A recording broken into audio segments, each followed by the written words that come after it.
Hello everyone, welcome to only important GK.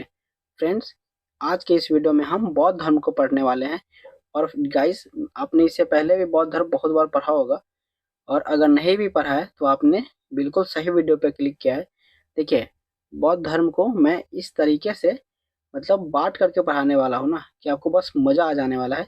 ये एक कहानी की तरह होगा। देखिए, बौद्ध धर्म से सवाल किस तरीके से बनते हैं, 2-3 चीज़ें मैं आपको अभी बताऊँगा, तो आपको वीडियो में आगे बहुत मज़ा आने वाला है।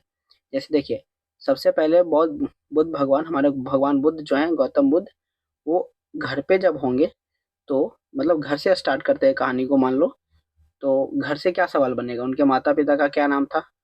उनके बचपन का क्या नाम था? उन्होंने कब मतलब उनकी छोटी उम्र में शादी हो गई थी, तो उनकी वाइफ़ का क्या नाम था? ठीक है, उनके बेटे का क्या नाम था?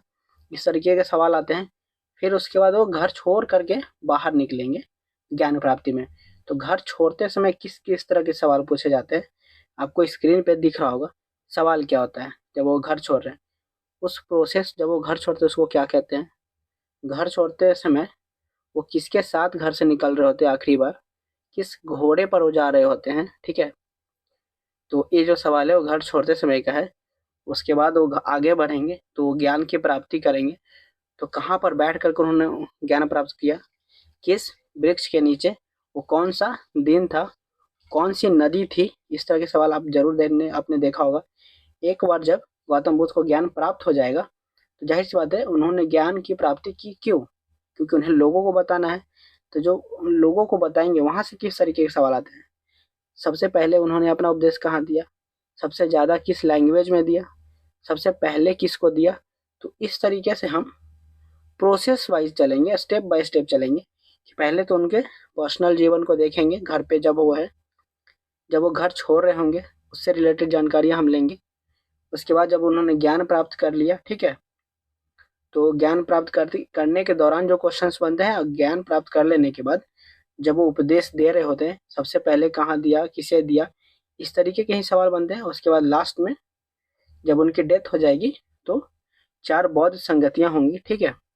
उन सारे बौद्ध संगतियाँ जो कब हुई और किस राजा के शासन काल में हुई, कुछ इस तरीके के सवाल ही आपसे पूछे जाते हैं हर एग्जाम में। तो इन सब को हम डिटेल में पढ़ने वाले हैं, ठीक है? तो मैंने आपको ये इंट्रो इसलिए दिया ताकि आपको पूरी की पूरी पिक्चर क्लियर हो जाए कि आज हम इस वीडियो में करने क्या वाले हैं, ठीक है? तो आई होप कि आपको ये सारा समझ में आ गया होगा। तो पहले हम थ्योरी वाला पार्ट करेंगे। एक बार जब हम ये सारी कहानी एक बार जान गए ना, तो उसके बाद मैं आपसे प्रीवियस ईयर की क्वेश्चंस लगवाऊंगा। और यकीन मानिए 30 क्वेश्चन में आप 30 के 30 क्वेश्चंस कर रहे होंगे, ठीक है? वो सारे क्वेश्चंस प्रीवियस ईयर होंगे, ठीक है? मैं अपनी तरफ से एक भी फालतू क्वेश्चन आपको नहीं कराने वाला हूँ। वो सारे ऐसे क्वेश्चन होंगे गाइज जो किसी न किसी एग्जाम में आपसे पूछे गए हैं, ठीक है? तो चलिए बिना किसी देरी के वीडियो को स्टार्ट करते हैं। लेकिन फ्रेंड्स, उससे पहले मेरी एक रिक्वेस्ट है आप सबसे कि अगर अभी तक आपने इस चैनल को सब्सक्राइब नहीं किया है ना, तो चैनल को सब्सक्राइब कर लें, वीडियो को लाइक करें, और हो सके तो अपने दोस्तों के साथ भी इस वीडियो को शेयर जरूर करें, ठीक है? तो चलिए वीडियो को स्टार्ट करते हैं। तो फ्रेंड्स, सबसे पहला जो हमसे सवाल बनता है, अगर हम बौद्ध धर्म पढ़ रहे हैं, तो हमारे दिमाग में सबसे जो पहला सवाल आएगा वो ये है कि बौद्ध धर्म के संस्थापक कौन है? तो गाइज, बौद्ध धर्म के जो संस्थापक हैं बुद्ध भगवान हैं, गौतम बुद्ध हैं, ठीक है?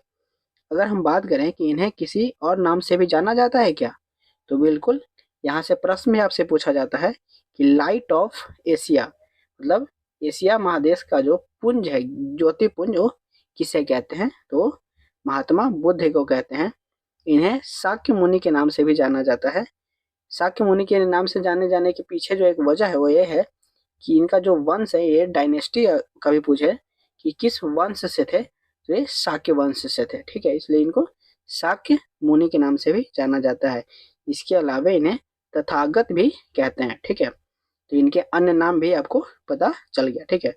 अगर हम बात करें गौतम बुद्ध के जन्म की, तो 563 बीसी में हुआ था, ठीक है? आपको पता है ना, एडी और बीसी, बीसी में जो समय वो घटता है। तो 563 बीसी में लुम्बिनी नेपाल में हुआ था, ठीक है? वहीं इनकी मृत्यु की अगर हम बात करें तो इनकी मृत्यु हुई थी 483 बीसी कुशीनगर बिहार। देखिए कभी कभी बिहार भी देता है और ये उत्तर प्रदेश भी देता है, ठीक है।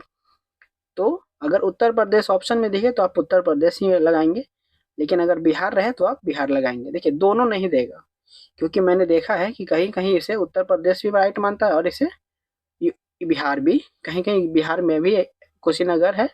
इस तरीके से यहाँ पे हमेशा कंफ्यूजन बना रहा है। तो ऑप्शन जब भी आपको आएगा दोनों में से कोई एक आएगा, ठीक है। अगर हम बात करें गौतम बुद्ध के बचपन के नाम की, तो बचपन में इन्हें सिद्धार्थ के नाम से जाना जाता था, ठीक है। और इनके पिता का नाम था सुदोधन। तो पिता के नाम भी आपसे पूछ लिया जाता है, इसलिए मैंने हर एक पॉइंट को रखा है जो एग्जाम में आपसे पूछा जाता है, ठीक। उनकी माता का नाम था महामाया। और एक चीज मैं आपको बताता चलूं कि जब इनका जो जन्म हुआ था ना, उसके 7वें दिन इनकी माँ यानी कि महामाया जी की डेथ हो गई थी। और इनके बाद जो इनका पालन पोषण है इनकी मौसी प्रजापति गौतमी ने की थी, ठीक है। तो इस चीज को भी आप जरूर ध्यान में रखेंगे कि इनके जन्म के 7वें दिन इनकी माता जी का देहांत हो जाता है, और इनका जो लालन पालन है वो इनकी मौसी प्रजापति गौतमी ने किया था। और इनका नाम एक दो बार और बाद में भी आएगा, जब ये बौद्ध भिक्षुनी का संघ बनाते हैं तो प्रजापति गौतमी इनको वहां पर भी ज्वाइन करती हैं, ठीक है। तो हम बाद में उस चीज को भी जरूर पढ़ेंगे। अभी आप इस चीज को ध्यान रखें कि इनका जो पालन पोषण है इनकी मौसी ने किया, ठीक है। फ्रेंड्स, अब ये कुछ स्टैटिक फैक्ट्स है जो महात्मा बुद्ध के बारे में पूछा जाता है जब वो अपने घर से संन्यास की तरफ जा रहे थे, ठीक है। जैसे चन्ना पूछता है कि चन्ना कौन था, तो चन्ना वो व्यक्ति था जो भगवान बुद्ध का मित्र है जब वो घर छोड़कर जा रहे थे तब, ठीक है। जैसे जब वो घर छोड़कर जा रहे थे तो उनके साथ जो व्यक्ति गया था उसका नाम था चन्ना, जो कि महात्मा बुद्ध का दोस्त था, ठीक है। कंथक उस घोड़े का नाम है फ्रेंड्स जिस पर बैठ करके भगवान बुद्ध ने अपना घर छोड़ा था, ठीक है। साथ में उनका फ्रेंड चन्ना भी था, तो इस चीज को भी ध्यान रखेंगे। और एक चुंडा, चुंडा नाम का जो व्यक्ति है एक लोहार है, और इसने आखिरी बार मृत्यु से पहले भगवान बुद्ध को खाना खिलाया था, ठीक है। तो ये 3 ऐसा स्टैटिक है फैक्ट्स है जो कि आपको एग्जाम में देखने को मिल जाएगा, ठीक है। लेकिन ये बिहार के एग्जामों में मिलेगा, एसएससी जीडी या फिर एसएससी एमटीएस वगैरह में तो नहीं। लेकिन बिहार के जो एग्जाम्स होते हैं ना उसमें थोड़ा सा डिटेल आपसे पूछ लेता है, तो इन तीनों फैक्ट्स को भी आप जरूर ध्यान में रखेंगे, ठीक है। तो चलिए हम वीडियो में अब आगे बढ़ते हैं। फ्रेंड्स, अब आपसे पूछता है कि भगवान बुद्ध ने कितने वर्ष की आयु में घर को छोड़ा था। तो भगवान बुद्ध ने 29 वर्ष की आयु में घर छोड़ा था, ठीक है। और घर छोड़ने की इस प्रक्रिया को महाभिनिष्क्रमण के नाम से हम जानते हैं। बौद्ध धर्म में इसे महाभिनिष्क्रमण कहा जाता है, ठीक है। जैसे उनके हर एक, जैसे अभी घर छोड़ा तो महाभिनिष्क्रमण है, वैसे ही जब वो ज्ञान की प्राप्ति करेंगे तो उस प्रोसेस को, उस क्रिया को बोलते हैं संबोधि, मतलब स्वयं के बारे में बोध हो जाना, उसे संबोधि कहते हैं, ठीक है। तो जैसे जैसे जो जो क्रिया प्रक्रिया होती जाएगी मैं आपको बताता जाऊंगा कि इस प्रोसेस को किस नाम से जानते हैं, ठीक है। फिलहाल हम आगे बढ़ते हैं अपने अगले पॉइंट पे कि 29 वर्ष की आयु में तो उन्होंने घर छोड़ा और 35 वर्ष की आयु में उनको ज्ञान की प्राप्ति हुई, ठीक है।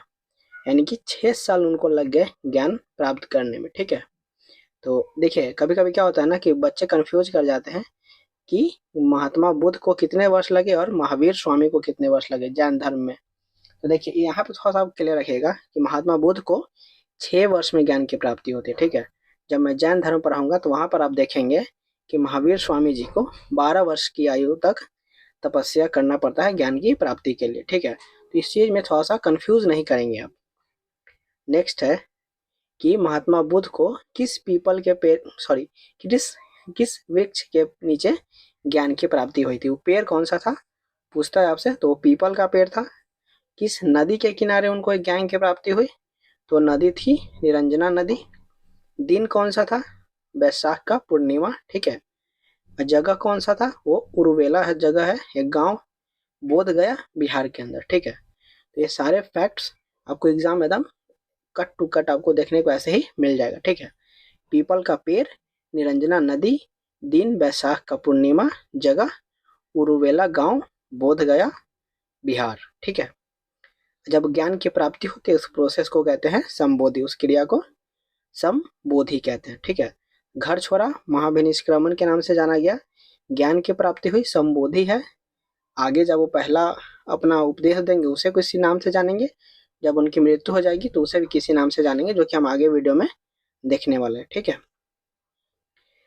देखिए फ्रेंड्स, अब है कि उन्होंने पहला उपदेश कहाँ, किसे और इस प्रोसेस को क्या कहते हैं। देखिए अभी तक हमने क्या पढ़ा, महात्मा बुद्ध का जन्म, उनके मतलब व्यक्तिगत जीवन के बारे में, फिर उन्होंने घर छोड़ा उसे देखा हमने, फिर कहाँ पर उन्होंने ज्ञान की प्राप्ति की वो भी हमने देख लिया। ठीक है, देखिए अब जब वो ज्ञान की प्राप्ति उन्होंने कर ली तो वो ज्ञान की प्राप्ति उन्होंने क्यों की? क्योंकि वो समाज को बदलना चाहते थे। तो जो ज्ञान अब उनके पास है अब वो उसे लोगों तक पहुंचाएंगे। ठीक है, तो चलिए अब इस प्रोसेस को समझते हैं।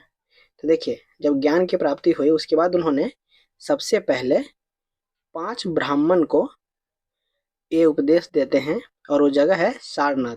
पहला उपदेश उन्होंने सारनाथ में दिया, 5 ब्राह्मण को दिया। ये भी आपसे पूछता है।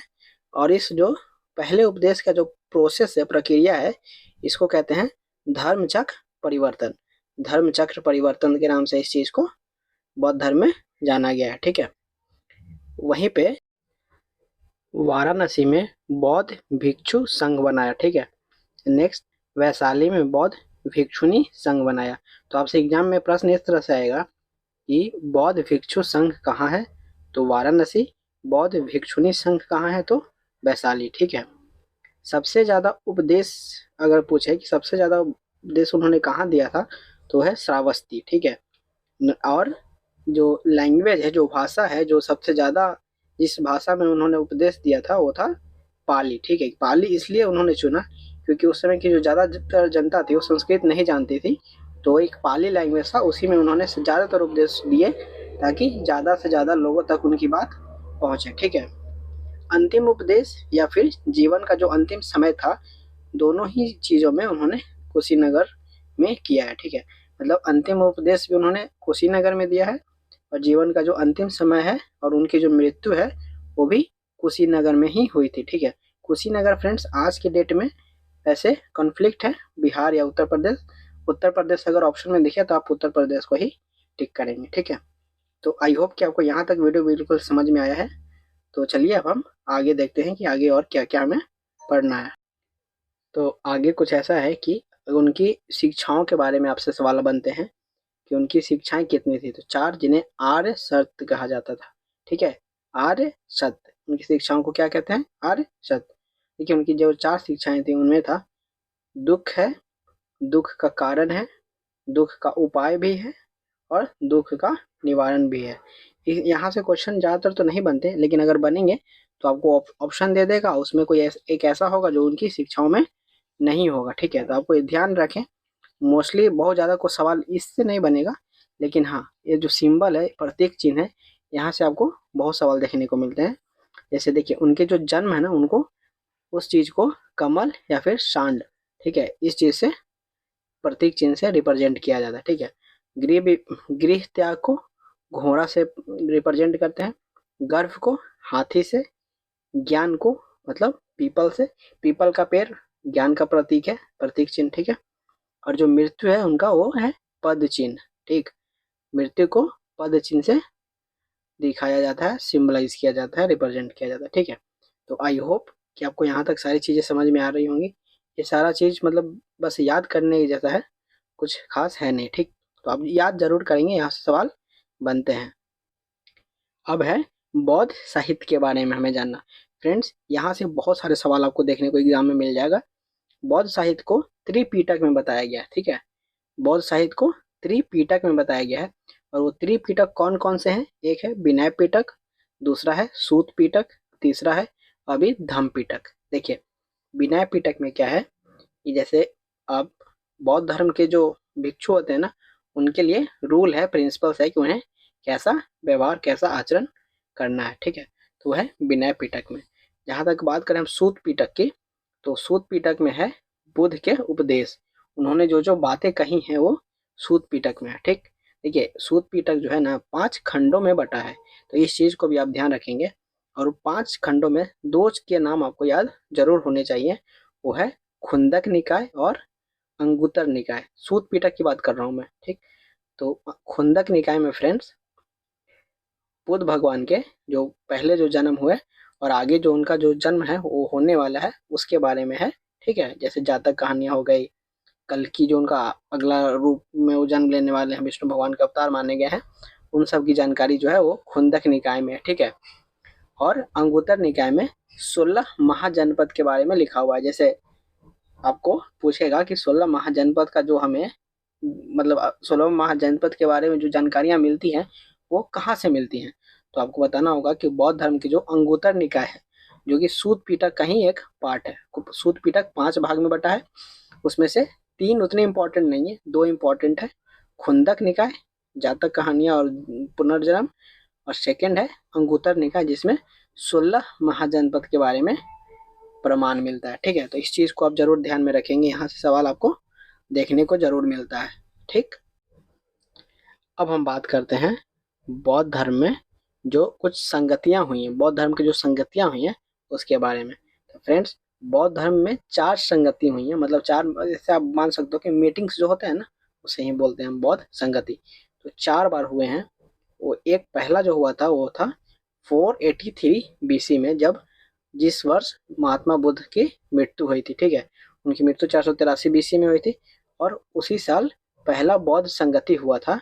और कहाँ पे हुआ था ये याद रखना है, और किस राजा के शासनकाल में हुआ था, इस चीज को भी आप जरूर याद रखेंगे। तो देखिए, राजगृह में हुआ था, और उस समय जो राजा था वो था अजात शत्रु, और ये हर्यक वंश का था। इसके पिता का नाम था बिंबिसार, और इसके बेटे का नाम है उदयन। ठीक है, इसके बेटे जो उदयन है ना, उसी ने पाटलिपुत्रा शहर को भी बसाएगा आगे चल के, जो मैं जब एंशियंट हिस्ट्री पढ़ाऊंगा आपको तो उसमें इसके बारे में हम जरूर बात करेंगे। ठीक है, तो आपको याद रखना है, पहला बौद्ध संगति 483 बीसी, स्थान राजगिरी, शासनकाल अजात शत्रु।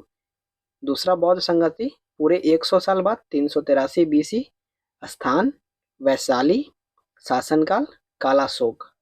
ठीक है, नेक्स्ट है 255 बीसी, तीसरा, स्थान पाटलिपुत्रा, शासनकाल सम्राट अशोक, द ग्रेट अशोक।